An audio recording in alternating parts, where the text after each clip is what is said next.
यह शौर्य गाथा है वीरों की, जिन्होंने शिवाजी महाराज को अभिप्रेरित स्वराज्य निर्माण में अपने लहू से लिखी कहानी थी।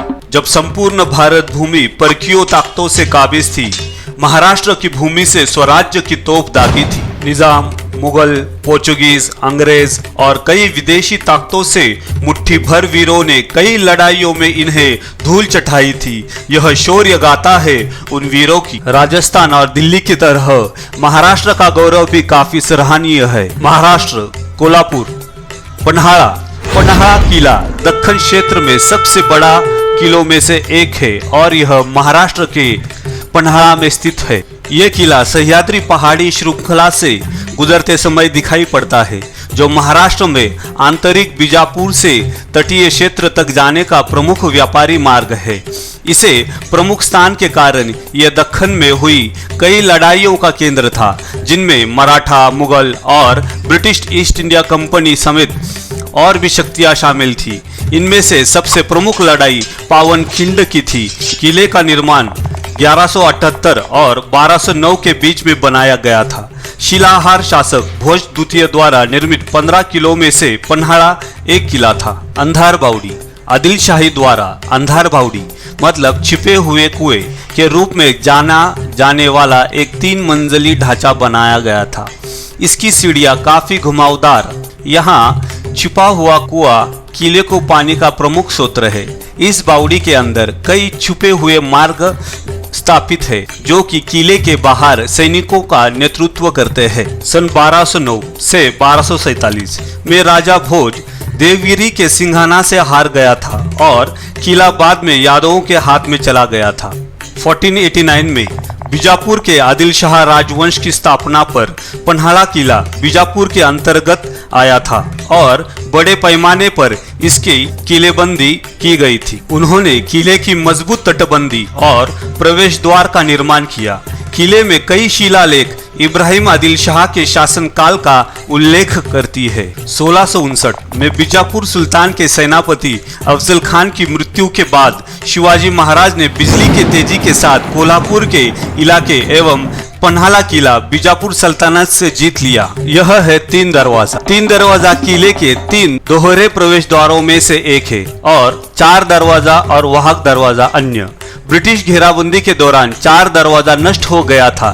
3 दरवाजा जो कि किले का मुख्य प्रवेश द्वार है, अंधार बावड़ी के उत्तर में स्थित है। 3 दरवाजे के निर्माण में यह बहुत ध्यान दिया गया है, जैसे कि पन्हाळा जो किला है, यहाँ पे बरसात में बहुत ज्यादा बरसात होती है, तो बरसात के दिनों में सैन्य को रुकने के लिए छावनी होनी चाहिए, जगह होनी चाहिए, तो उसका भी ध्यान यहाँ पे रखा गया है।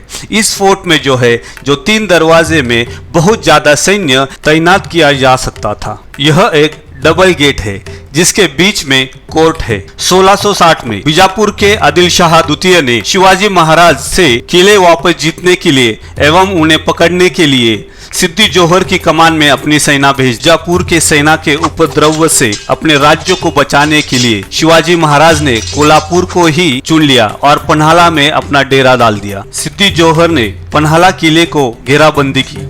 5 महीने तक घेराबंदी जारी रही, जिसके अंत में किले में सभी प्रकार के अन्न धान्य सामग्री समाप्त होने आ गई और शिवाजी महाराज पकड़े जाने की संभावना बढ़ गई। इन परिस्थितियों में शिवाजी महाराज ने निश्चय किया कि किले से पलायन करना ही एकमात्र विकल्प है। 3 दरवाजे में बहुत सारे शिल्पकलाएं, नक्शी कलाएं यहाँ पे आपको दिखाई देते हैं।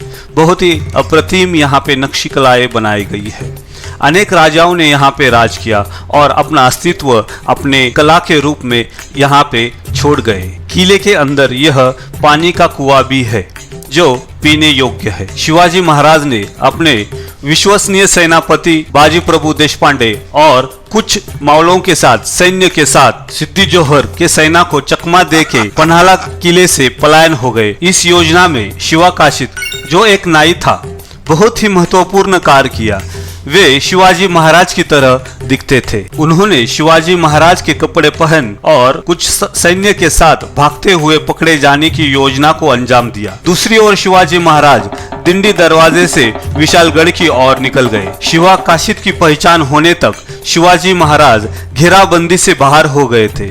शिवाकाशित शिवाजी महाराज नहीं है, यह बात का पर्दाफाश होने पर शिवाकाशित को मार दिया गया। आदिल शाही की 10,000 सेना शिवाजी महाराज का पीछा कर रही थी। अब एक ही विकल्प बचा था, युद्ध करना, और मराठा सैन्य सिर्फ 600 थे। यह है किले का बाले किला। इसे राजा भोज के द्वारा बनाया गया था। इसे अंबर खाना कहा जाता है। अंबर खाना एक पुराना किला है। यह खाई से घिरा हुआ है। यहाँ गंगा, यमुना और सरस्वती नाम के 3 अन्न भंडार। इसमें लगभग 25,000 क्विंटल अनाज रखा जाता था, जैसे कि बाजरा, नगली और चावल। इसके अलावा सरकारी अन्य सामान एवं गोला बारूद यहाँ पे रखा जाता था।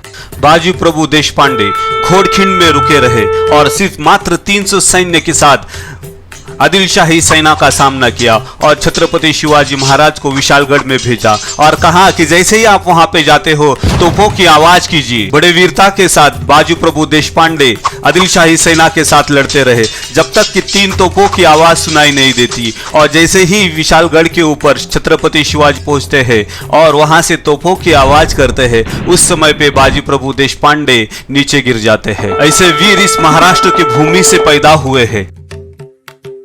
तो फ्रेंड्स, हम सभी को जब इस फोर्ट पे आते हैं तो बहुत बड़ा क्वेश्चन आता है कि महारानी ताराबाई का जो महल है वो कहाँ पर है। तो दोस्तों, मैं यहाँ पे बहुत ज़्यादा क्लियर करना चाहता हूँ। जो भी फोर्ट है, इस फोर्ट के ऊपर अगर आपके साथ गाइड है तो आपको पता चल जाएगा, नहीं तो आपको बिल्कुल कतई नहीं पता चलेगा कि महारानी जो ताराबाई थी उनका जो राजमहल कहाँ पे था। ठीक मेरे पीछे आप देख सकते हो, ये जो स्कूल है, ठीक है, ये जो पीछे जो स्कूल है, करेक्ट, ये स्कूल ही जो है कि ताराबाई का जो महल है वो है।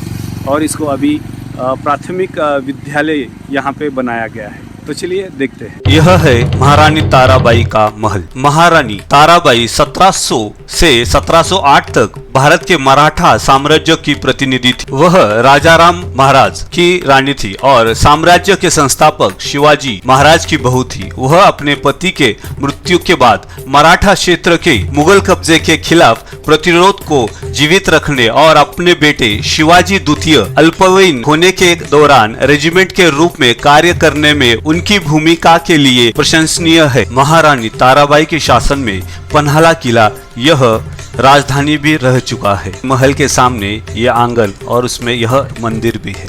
घोड़खिंड की लड़ाई में 1000 मजबूत सैन्य के लगभग 3/4 मारे गए थे, जिनमें स्वयं बाजी प्रभु भी शामिल थे। पावनखिंड की लड़ाई के बाद पन्हाला किला आदिल शाही के अधीन हो गया। छत्रपति शिवाजी महाराज ने ये किला लेने के लिए कई प्रयास किए, लेकिन वो विफल रहे। यहाँ पर एक शिव मंदिर भी उपस्थित है, बहुत ही सुंदर है।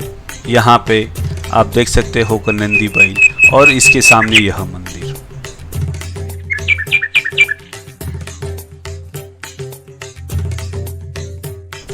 महल से बाहर निकलने के बाद नेहरू उद्यान के तल पर महालक्ष्मी मंदिर स्थित है। यह किले का सबसे पुराना मंदिर है।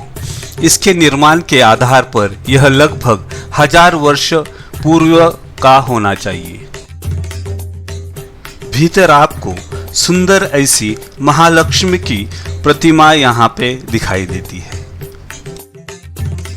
ठीक इस मंदिर में ही बगल में यहाँ पे आपको शिवलिंग भी दिखाई देता है। बहुत ही सुंदर है यह मंदिर। अगर आप आते हो तो यहाँ पे देख पाओगे कितना सुंदर ऐसा यह मंदिर है। यह है संभाजी मंदिर।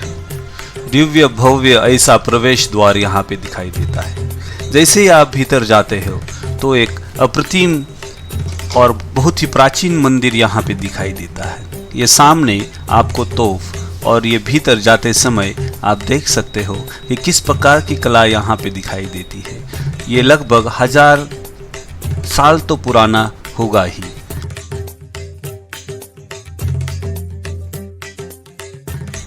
यहाँ पे संभाजी महाराज की प्रतिमा प्रस्थापित की गई है।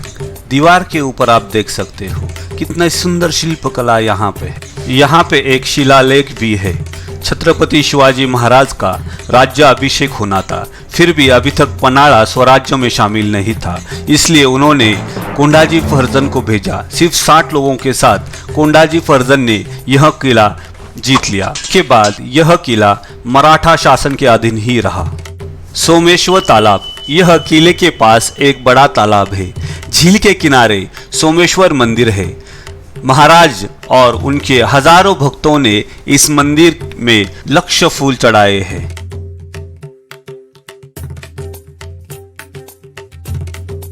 आज इस वीडियो में मेरे साथ है राजेंद्र और यहाँ पे है दीपक। हाय। तो यह किला बहुत ही बड़ा है।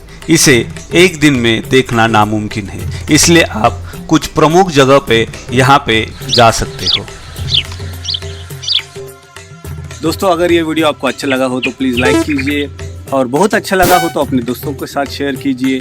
ये वीडियो कैसा लगा इसके बारे में कमेंट बॉक्स में जाके कमेंट कीजिए, और जो नीचे जो लाल बटन है वो दबा के इस चैनल को सब्सक्राइब कीजिए। तो चलिए दोस्तों, मिलते हैं नेक्स्ट वीडियो में। टिल देन, जय हिंद, जय महाराष्ट्र। महाराष्ट्र की भूमि से स्वराज की तोफ दागी थी। चीख कर ये किले बता रहे हैं, स्वराज्य निर्माण में इन वीरों ने अपने खून से लिखी ये कहानी थी। जय हिंद, जय महाराष्ट्र।